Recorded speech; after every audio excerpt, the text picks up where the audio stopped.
Alrighty, so what we're going to get started with, or what we're going to have a look at today, is just the way sequences and series are going to be examined. So I said to you on Monday that we're going to have a look at exam type questions. These are literally pulled, or the examples we're going to do are pulled from exam. So you'll see it, you probably see it already.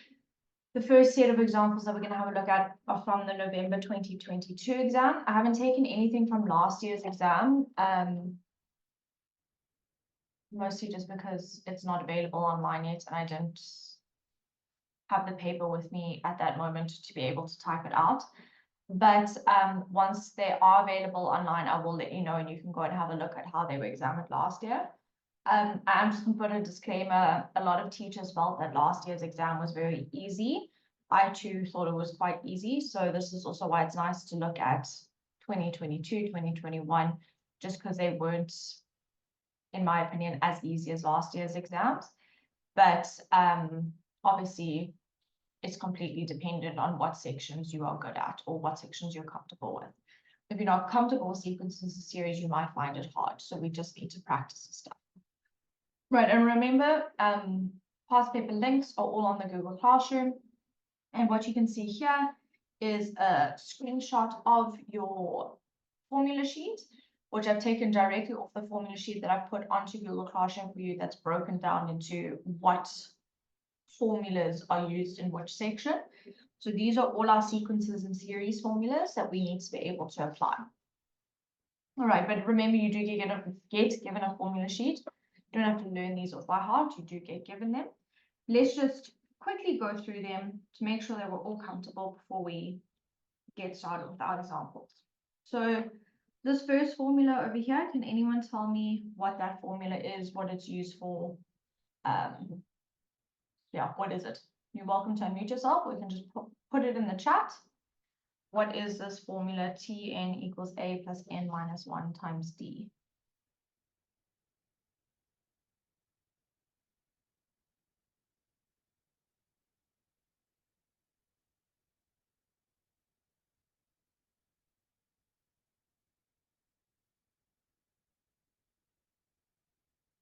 Nice, Morgan. Okay, so this is for our linear number pattern. So if we want the nth term of our linear patterns,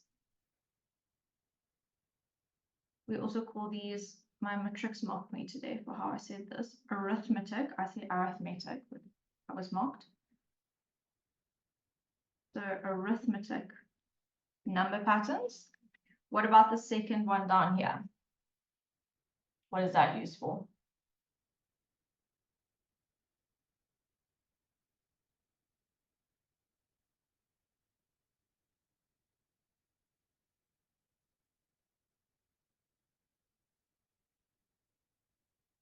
Nice. Your name is Zoom user, which I don't really want to have to call you Zoom user. If you let me know your name, you can change, I'll change it, or you should actually be able to change your name yourself. If not though, just let me know so I know who you are.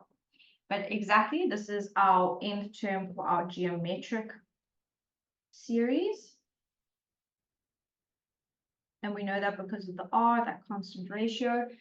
And then what's quite nice for it is, as you can see, they all sort of match up. So all of, apparently a baby highlighter is what we need right now. All of these formulas along this first row have to do with arithmetic series. All of these formulas down on the second row have to do with geometric series. Remember, there's no quadratic formulas on your formula sheet, so it's only linear or arithmetic and geometric. This is our arithmetic sum formula. This is our geometric sum formula. Oops. And this second formula over here is a special one where we've got a geometric series that converges, so it's our sum to infinity. And remember, it's on your formula sheet as well. Your R value should be between -1 and 1 in order for your series to converge. All right, so those are the 5 formulas that you need to know, or that are given to you rather on your formula sheet. You aren't given anything to do with quadratics. You have to know that. So the an squared plus bn plus c, You have to know the 2a equals the second difference, 3a plus b equals term 2 minus term 1. All of that stuff we did in the first lesson, you need to know that. But when it comes to geometric and arithmetic, it's on your formula sheet for you. You obviously need to know which formula is which, but it is there for you. You don't have to actually learn the formula off by heart. All right, but let's have a look.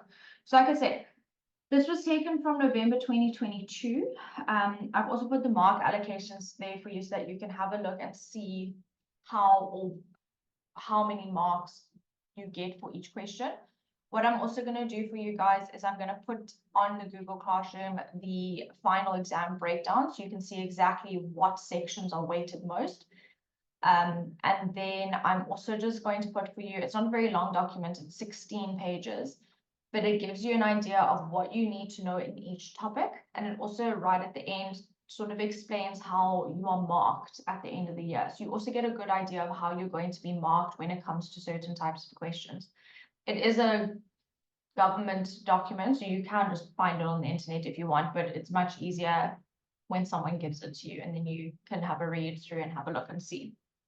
All right, but I will do all of that. Let's have a look at our examples here. Oopsie dips. My bad. Okay. Try that again. So generally, your first question, so question 1 in paper 1 is all of the algebra, so solving equations, all of that fun stuff, inequalities, simultaneous equations, and then question 2 is generally your sequences and series. That's why it starts with question 2. But this says question 2.1, the first term of a geometric series is 14 and the sixth term is 448. So let's just establish what this is saying to us. This is saying that T1 is equal to 14. And remember, if we look at our formulas, that therefore means that A is 14 because A is term 1. And we're told that the sixth term, so the value of term 6 is 448. So we can't really do much of that. It's just a piece of information that we have. So 2.1.1 says calculate the value of the constant ratio R. Now we did actually do an example like this in our lesson when we had a look at our geometric series. But let's have a look and see how we would do this again. Now guys, remember, we don't give you information randomly. We give you information because it's useful to you. So this first term information is useful to me because it tells me what my A value is. So I've kind of already used that information to extract what the A value is for my geometric series. Because I've already used it, I'm not saying that we don't use it again, but because I have already used it in that knowledge, I'm going to have a look at term 6, and I'll show you why we won't use term 1 in a second, but we're going to have a look at term 6. So we've been told that n is equal to 6, and the Tn value is 448. So if you think back to your Tn formula, you actually have 2 bits of information there. We've got Tn, which is a 448. We know what A is because remember I said we give you pieces of information that are useful to you. So we know that A is 14. We don't know what R is. That's what we're wanting to find. And we know that N is 6. So if you have a look there, what we're actually able to do is we're able to set up an equation and we are able to then solve for R. Now, remember, we spoke about this when we did geometric sequences and series. We spoke about the fact that you're essentially solving exponential equations. So we just need to be mindful of our exponential equation rules, but nothing too stressful. So the first thing that we're going to do is we're going to divide both sides by our coefficient to get rid of that coefficient. And so that leaves me with 32 is equal to r to the power, and 6 minus 1 is 5.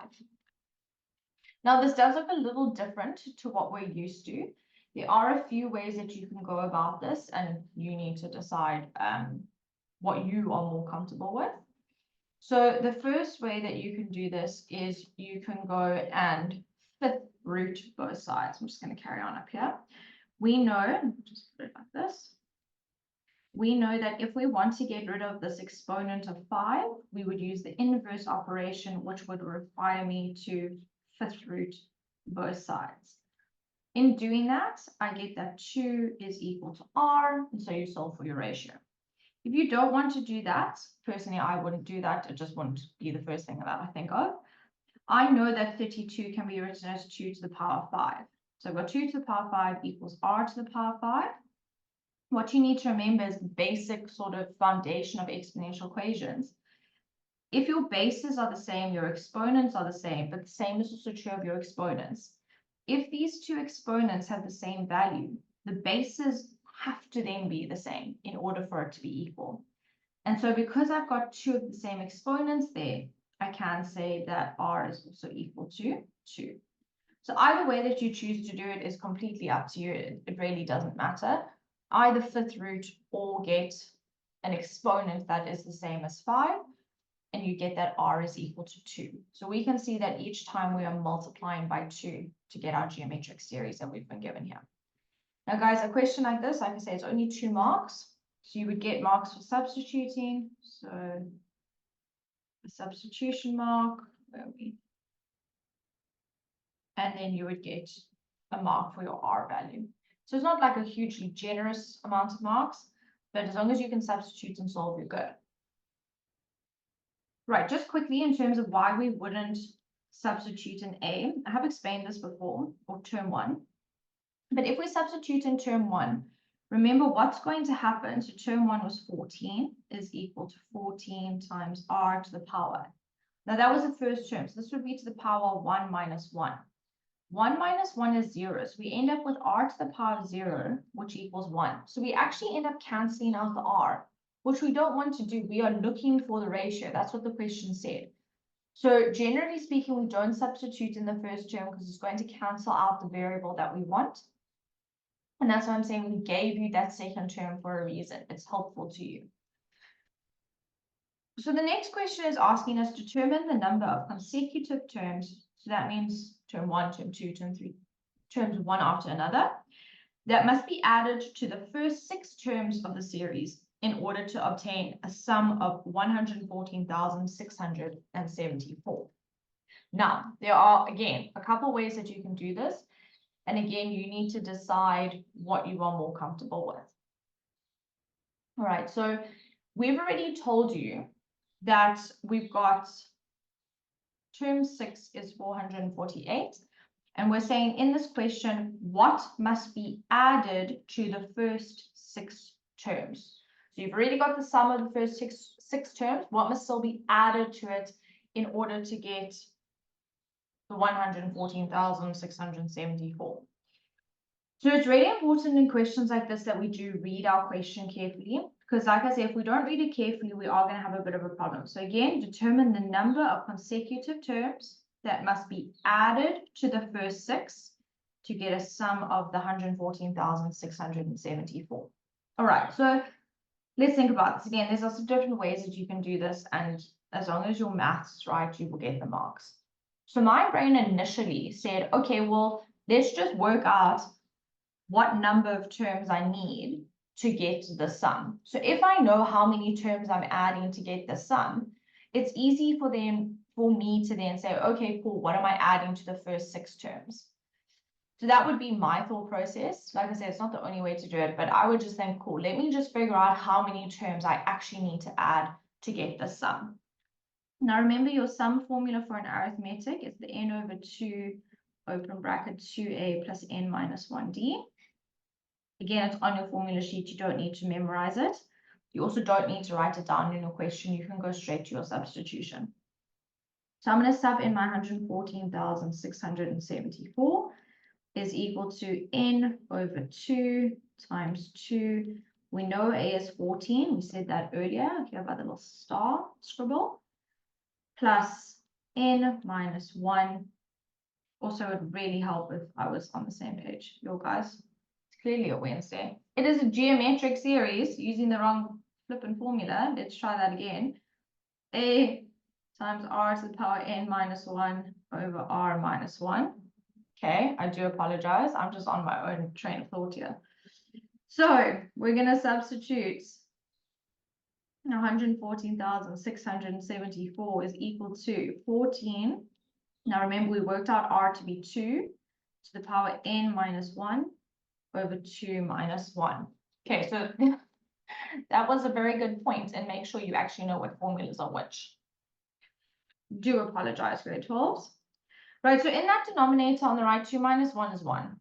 We don't really need to stress about it. So we've got the 114,674 is equal to 14 times 2 to the power n minus 1.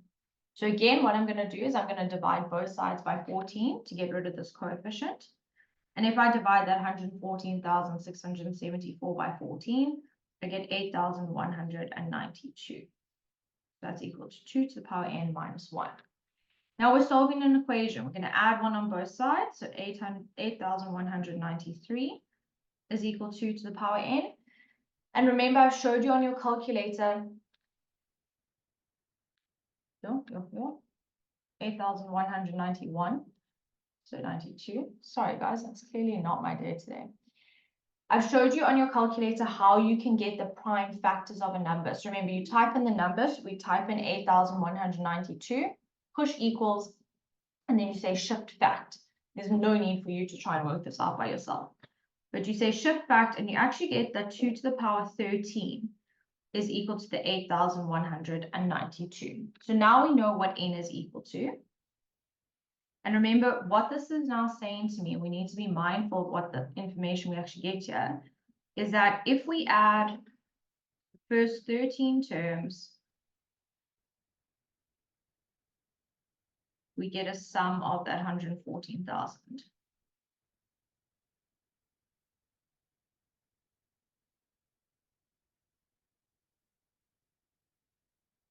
Now the question said, determine the number of consecutive terms that must be added to the first 6. So we've already got the first 6. I know that in total I must add 13. So that therefore means that I need to add 7 terms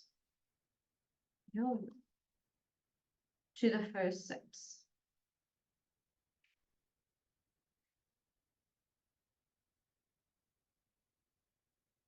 We've already got the first 6 terms. We just want to know how many more terms we should add to get the sum.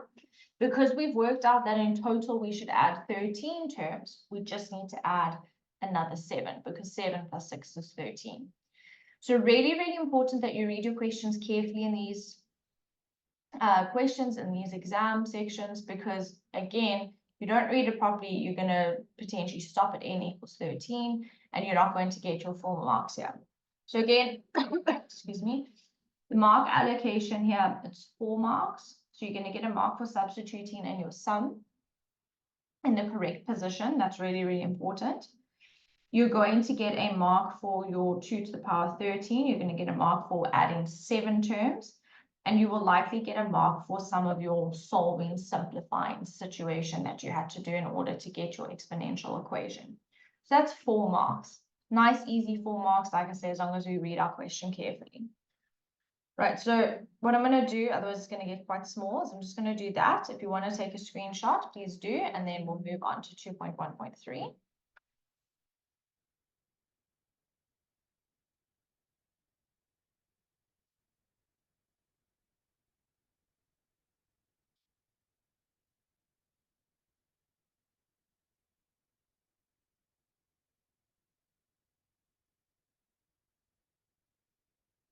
Okay, so if we have a look at, sorry, you can hear this truck outside.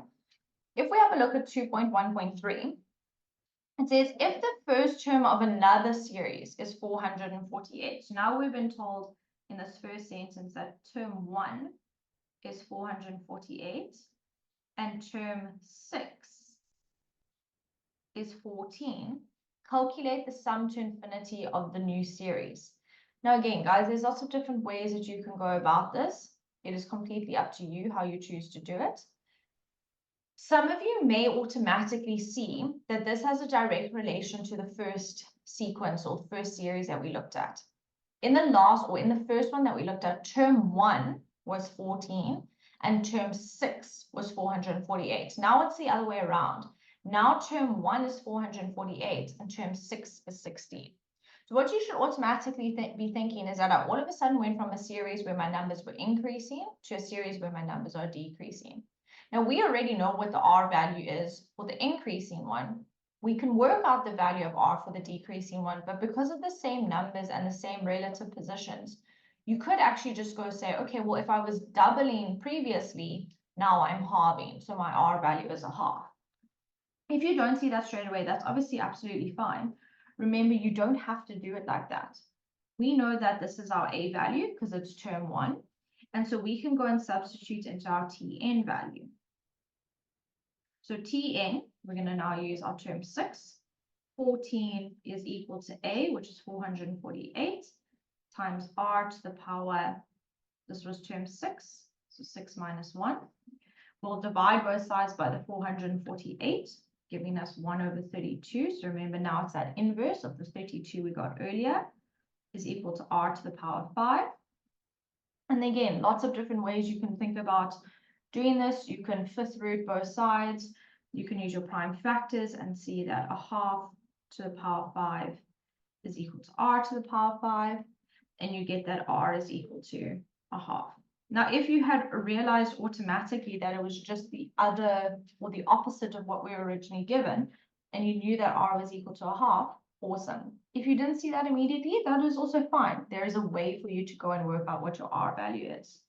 So we know what R is. We now want the sum to infinity. Now again, this formula is given to you, but your sum to infinity is A over 1 minus R.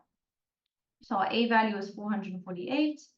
We now know that our R value is a half, so 1 minus a half, and we substitute that into our calculator. So quickly do that for me and tell me what our sum to infinity is here.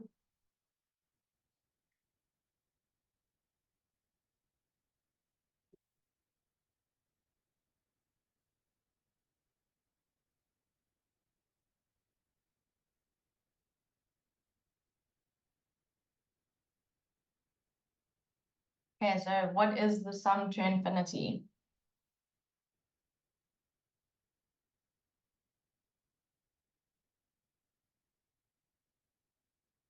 Nice, Morgan. Nice, Amanda. Oh, lovely. Borisol, Brooklyn. Excellent, guys. 896. So remember what that means is as we add more and more and more terms, the numbers get closer and closer and closer. They converge on 896. Okay, so again, not a hard question. It sort of seems hard because now suddenly we're changing things, but break it down for yourself, read it really carefully, and you will be absolutely fine when it comes to these questions. So I'm going to wait here for you to take a screenshot, and then we're going to have a look at the next one. My sigma looks a bit weird, so I'm just going to rewrite the sigma, but we'll have a look at it now.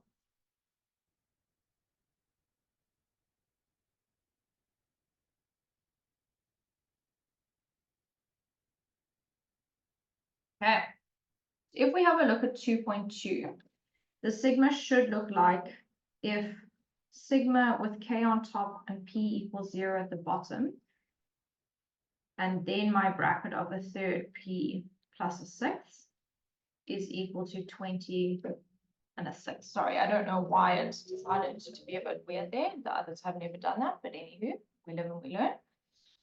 So that's what we've been given, and we've been told determine the value of k. Now, guys, remember we did sigma on Monday. What is sigma saying to us? This sigma is saying to us, if we add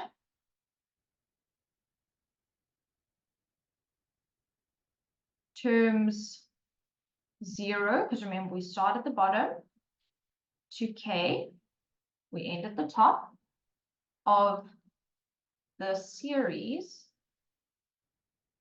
1/3p plus a sixth,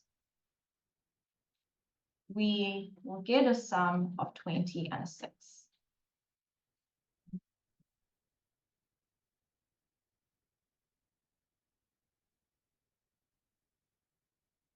So what we need to realize here is that I'm actually being given the sum. I'm being given the formula for my series that I'm working with. And I do actually know where I'm starting. The question is asking me to determine the value of k. So basically it's asking me how many terms am I adding together in order to get the sum of 20 and a sixth. Okay, so what we need to do here is essentially exactly what we do for any other sigma situation. The first step that we always do is we work out our first three terms. So remember here, your first three terms will be where P is equal to 0, where P is equal to 1, and where P is equal to 2. Again, we did this all on Monday. You'll substitute those values for P into your equation and you will get the first three terms. Right, so I'm going to give you 2 minutes. Quickly work out the first three terms of the series for me. And again, you can just put them on the chat. Let's get the first three terms, grade 12s.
Amazing, grade 12s, well done. So exactly, it's a 6, a half, oops, 5, 6, and so you keep going. We don't need to keep going. There's no need for it. Now we know that this is term 1, term 2, sorry, let's try that again. This is where P is equal to 0, P is equal to 1, P is equal to 2. We need to go all the way up to where P is equal to whatever K is. That's what we're trying to work out of the series. All right, so now that we've got that, let's substitute it into our sum formula because we know we're working with the sum. So our sum formula here is S of n is equal to A times R to the power n minus 1. Oh my gosh, guys, my brain today. Oh, it is an arithmetic series because there's no exponent. Someone needs to clearly smack me over the head. So our formula is n over 2, 2a plus n minus 1d. Clearly, I need to go to bed. Okay. It's arithmetic. Remember, we spoke about this on Monday. I know this is arithmetic because my expression is linear. There's no exponent, so it's not geometric. And we don't work with quadratics in series. We only work with arithmetic and with geometric. So this is geometric. Obviously, we need to go and work out the constant difference, but we'll do that in a second. And we'll actually have a look at how we can do it without needing to do any calculations. But let's substitute in what we know. We know the sum. We've been given that the sum is 20 and a 6. We don't know how many terms we're adding. Remember, that's k that we're trying to find. So we've got k over 2 is equal to 2 times a, which is my first term, which was a 6. Plus, again, I don't know how many terms I'm adding. I just know it's k terms, so k minus 1. And now we need our difference. Now, grade 12, if you remember on Monday, I did tell you that there's a shortcut to this. The coefficient of your variable in the formula is your constant difference. Obviously, if you don't want to do that, you can just go and say, okay, cool, a half minus a 6, what do I get? 5 over 6 minus a half, what do I get? You do get a third. But the trick or the shortcut is whatever your coefficient to your variable is, that is your constant difference. Right, and now I'm nice on the chat there. So guys, now what we can do is we can go and solve for our k value. Now, the first thing I would always do in this situation is I would get rid of that fraction in front. So remember, this has been divided by 2. So I'm just going to times it by 2 in order to get rid of that denominator. But remember, if we're going to times the right-hand side by 2, we should times the left-hand side by 2. So 20 and a 6 divided by 2 is 121 over 3. If you want to write it as a decimal, fine. But remember, that's going to be a whole long decimal, and we need to keep all of our decimal values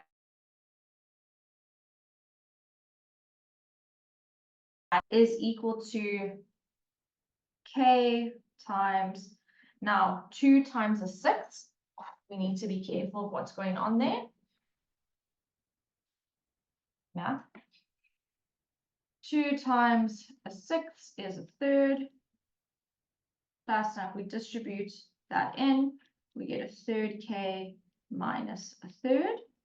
Now a third minus a third, they actually eliminate each other. So we've got 121 over 3 is equal to k times a third k. Now we have to think back to our exponent laws, because k times k is k squared. So I've got 121 over 3 is equal to a third k squared. If you want to write this as 121 over 3 is equal to k squared over 3, that's also absolutely fine. Okay, it's up to you. I generally like to put my variable in the numerator, but it honestly doesn't matter. They mean the same thing. Now, hopefully what we notice, whichever way you choose to do this, my denominators are the same. So yes, I can multiply away the denominator on both sides, but it actually doesn't change anything. Because the denominators are identical, we can essentially drop them, and we're left with 121 is equal to k squared. Now we know that in order to get rid of the squared, we would have to square root. Just remember your plus or minus. Whoopsie. And we need to find the square root of 121, which we know is plus or minus 11. Okay, now remember your number of terms, we went from 0 and we're going up. So it can't be negative 11. We're not going down. We go up consecutively, which means that our k value here, let's do this. Our k value here is 11. Now, we need to be very, very careful of something. If we had started adding from the first term, there would be no problem, because it would just be term 1, term 2, term 3, blah, blah, blah, blah, blah, all the way up. But I started adding from p equals 0. And so what we need to go back and do is we need to go back and think about that n formula I gave you. N is equal to top number minus bottom number plus 1. All right, because that's essentially how many terms we're adding here. That is what the k value is. It said, determine the value of k, that's how many terms I'm adding. So our top number we've just worked out to be 11, minus our bottom number of, oh God, it's funny. Let's try that again. K we've just worked out as our number of terms that we're adding together, as I've just said. We are wanting to figure out the top number. That's what I don't know. So let's, I don't know, put an X there. I know my bottom number is 0, and I have to add 1. So x minus 0 plus 1 is then x plus 1, which means that x is equal to 10. Let's actually use k, because it is k. Right, so in actual fact, I'm adding 11 terms, but k must be equal to 10. Now let's think about this. If I'm going from 0, it's 0, 1, 2, 3, 4, 5, 6. I'm adding 11 terms, 7, 8, 9, 10, 11. So I need to just bear in mind that when I don't start at term number 1, I just need to be very careful about what that top number should be, about how many terms I'm actually adding. And this is why I said to you on Monday, this formula over here is really useful when it comes to that sort of scenario, when I'm not adding from term 1. It's really ugly rectangle. Let's try it again. And so that always needs to be in the back of your head. It's not on a formula sheet. It's not something that we give to you. You need to be very mindful of that fact. All right, so yes, we are adding 11 terms, but remember 0 counts as one of those 11 terms, which means that our k value should be 10, 0, 1, 2, 3, etc., etc. Because I'm starting from 0, that counts as one of my 11. And so k is actually only 10. 0, 1, etc., etc. will give us then 11 terms when I get up to 10. So this is what I said to you on Monday in terms of often the more complex questions are asked with sigma. So often sigma is the complex type question in our exams. And so it's really important, as again I said on Monday, that we know what sigma is saying to us in order for us to actually be able to use that information and answer a question. So I'm leaving this here for you to screenshot. Like I said, this was a complex one, so if anyone has any questions, please feel free to ask. You can put it in the chat or you're welcome to unmute yourself.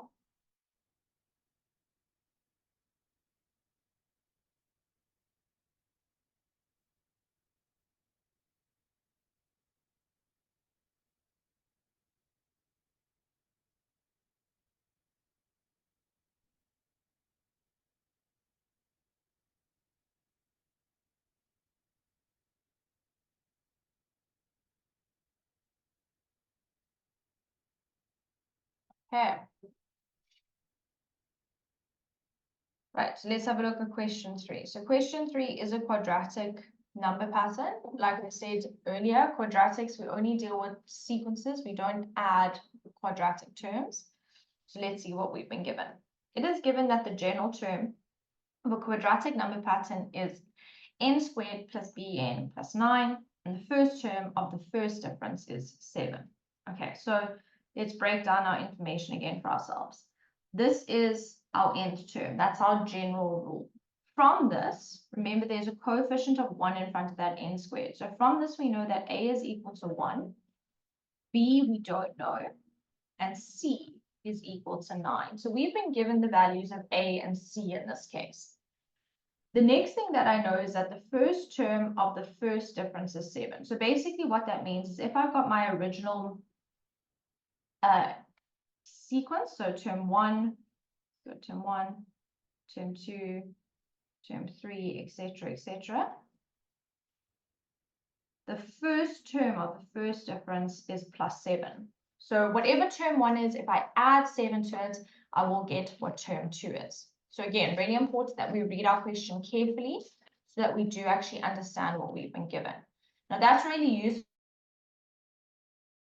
for us, and you'll see why in a second. So 3.1 says show that b is equal to 4. Now remember, there are 3 equations that we use in order to find a, b, and c. So to find a, which obviously we don't need because a has been given to us, we use the formula 2a is equal to our second difference. Then we move on to find b, which is the thing that we're wanting to determine right here, and we use the formula 3a plus b is equal to term 2 minus term 1, or the first term of the first difference. And then obviously to find c, we use a plus b plus c is equal to our first term. So remember, these 3 equations you have to learn. We don't give them to you. They're not on a formula sheet. You have to know them. Right, so we have just been asked to determine b. So we want to find b, and we want to show that it's equal to 4. Because of that, we are going to use the second equation here. We already know what a is. Like I say, a is equal to 1, so we have that information.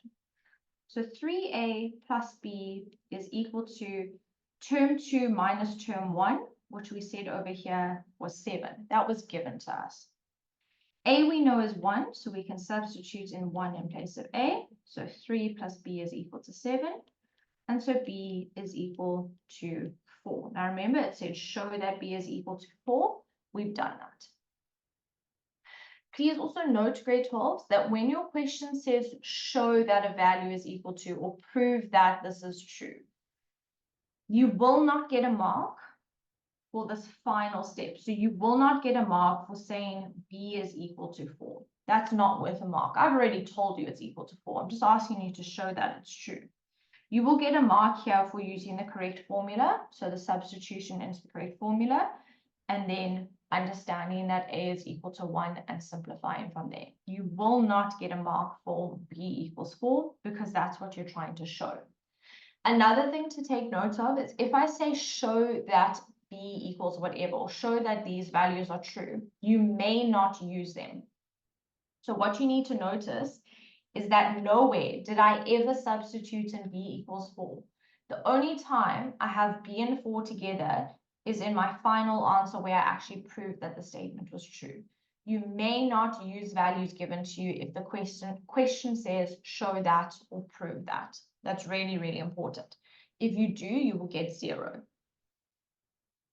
Okay, so what we've now established is that Tn is equal to that 1n squared. We now know that b is 4, so plus 4n plus 9. We now have the nth term of our geometric pattern. Now that's really helpful because in the next one it says determine the value of the 60th term. So which variable would we substitute 60 in place of? Would we substitute it in place of n or for t of n?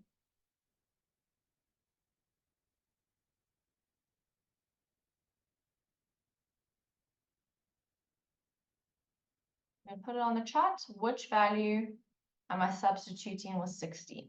Is this giving me that n equals 60 or that t of n equals 60?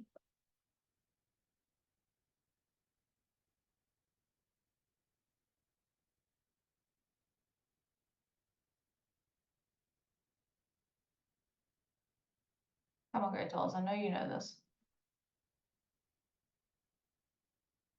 The 60th term, is that n or is that tn? Thank you. Right, good. N is a position. So because this is the 60th term, this is telling me that n is equal to 60. So we've got term 60 is equal to 60 squared plus 4 times 60 plus 9. And you just put that into your calculator. So I'll give you a few seconds, put that into your calculator for me and tell me what term 60's value is.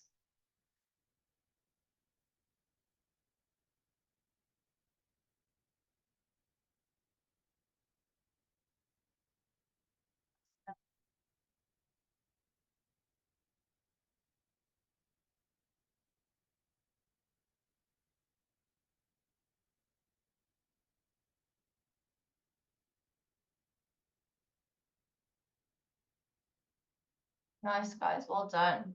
3,849. All right.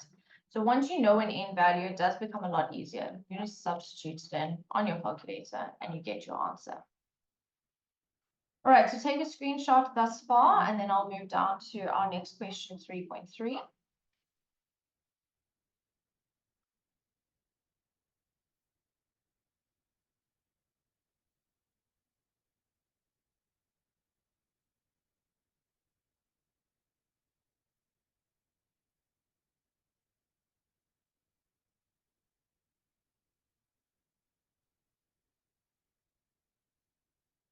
Okay, so 3.3 says determine the general term for the sequence for which the first differences of a quadratic pattern.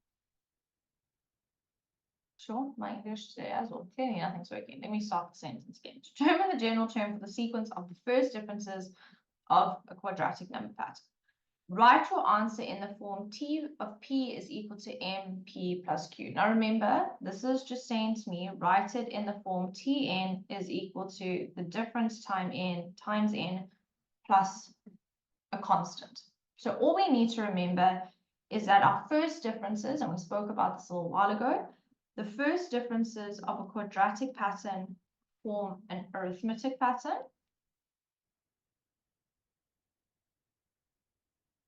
And because it's an arithmetic sequence or an arithmetic pattern, we are using T of n is equal to A plus n minus 1 times D. So all of that information we need to know because we know what the first differences of a quadratic are. Alrighty, so if we have a look here, what we want to do is we want to work out this the terms of my quadratic pattern. Now remember, we have got all of the information that we need in order to go and do that.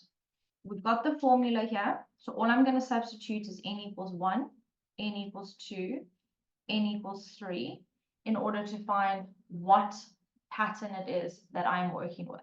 Now I need a few terms because obviously if I want to work out what my linear equation's general term is, I need a few, right? So I would even go another one and work out term 4. So if we go and do that for our quadratic number pattern, we get 14, 21, 30, 41, and so it would keep going. Now remember, we are looking for the pattern of the first differences, so we need to work out our first differences. This is an addition of 7, an addition of 9, and an addition of 11. So what we have here is our arithmetic pattern. 7, 9, 11, so on. And that is the formula I'm trying to find here. So again, remember that a quadratic number pattern's first differences form an arithmetic sequence. Now that we have that, we know that for us to use our arithmetic sequence, we need A, which we have. A is 7, plus n minus 1 times my difference. I don't yet have the difference. Technically you do, but if you've got your sequence, it's easy enough to see that we're adding 2 each time. All right. Alternatively, if you go back up here, you could go back and work out what your second difference is. If you know that A is equal to 1, okay, so where are we at? 2A is equal to your second difference, and you know that this A is equal to 1, you know that your second difference must be 2. Again, if that's not something that you can gather straight away from the information in question, you substitute in, you find your terms, and you can see that your second difference is 2. So we need the general rule. So T of n is equal to A, which is 7, plus n minus 1 times 2. Now, remember I said to you that technically you don't have to simplify this, but in this case we do, because it told me I must only have 2 terms in my answer. It must have a term with a difference and it must have a constant term. So I do have to simplify this. And this is also why I say to you, rather just simplify it. If it's simplified, then nothing can go wrong. If you don't simplify, it means that you are not going to get the mark in terms of the formatting. So this would be 7. Remember, we're distributing in 2, so plus 2n minus 2. 7 and negative 2 are like terms, so we need to subtract 2 from 7. So we're left with Tn is equal to 2n plus 5. Obviously, remember, you can double check yourself, because all you need to do then is substitute in n equals 1, 2, 3, and make sure you do actually get the number pattern that you started with. So if you need to substitute and you want to substitute to check yourself, by all means do. But what the takeaway from this one, guys, is this bit of information here. The first differences of a quadratic sequence form an arithmetic sequence. And this is why I say to you throughout all of our lessons, if you know what the defining characteristic is of your number pattern, you can use it to go and solve for an unknown or to solve a question. Of quadratics, the defining characteristics is a constant second difference, as well as the fact that the first differences form a linear or an arithmetic pattern. So it's really, really useful for you to know that, so that you can go and answer these types of questions. All right, so take a screenshot, and then we're going to have a look at the next one. The next one is one we often like to ask. It's one that we often panic with, but it's one we often like to ask.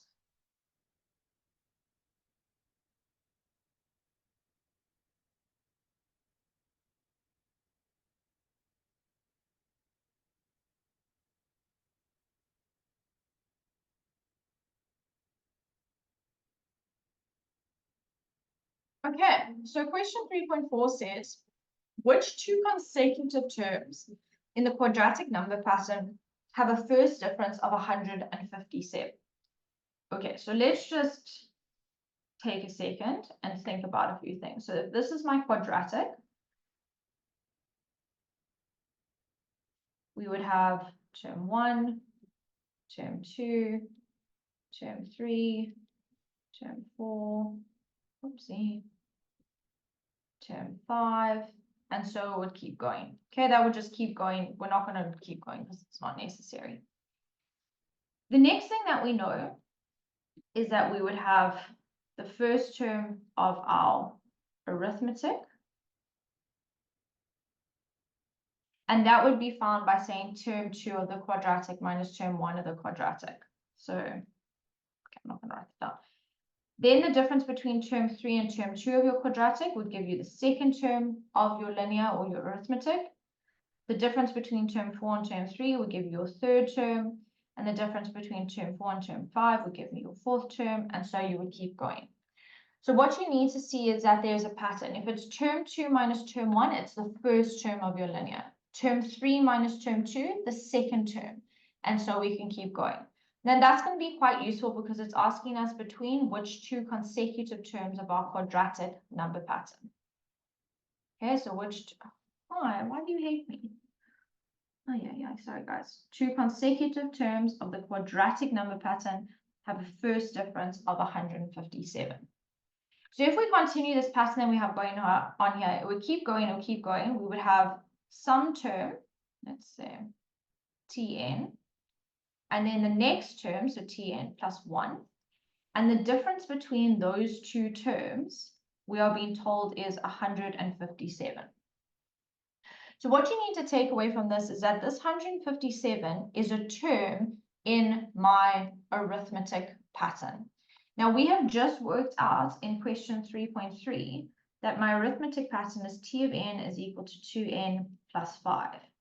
I am now telling you that this is a Tn value. I'm telling you a value in our arithmetic sequence. And so we can go and solve for n. So 157 is equal to 2n plus 5. I'm going to subtract 5 on both sides. So 152 is equal to 2n. And if you take 152 and divide it by 2, you will get that n is equal to 76. Okay, so what that's telling me is that this is the 76th term of my linear pattern. Now, if we go back and follow the pattern of how we go from the quadratic to the arithmetic, that would be, that would be term 76 and term 77. Because remember, term 77 minus term 76 of your quadratic will give you term 76 of your linear. If we go back, term 5 minus term 4 gives you term 4. So 77 minus 76 gives us term 76. And so what we therefore know is that between the terms 76 and 77, we have this first difference of 157. Now, again, this is a question that we love to ask. This is also a question that would be considered a complex question. So this is not necessarily the easiest of questions, but it is a question that is often asked in papers. So it's important to know those characteristics of the sequences, as I keep harping on about, in order for you to feel comfortable. Now, guys, that was the whole of 2022 sequences in series. So that was 3, 6, 7, 8, 9, 10, 15, 18, 22, 24 marks of sequences in series.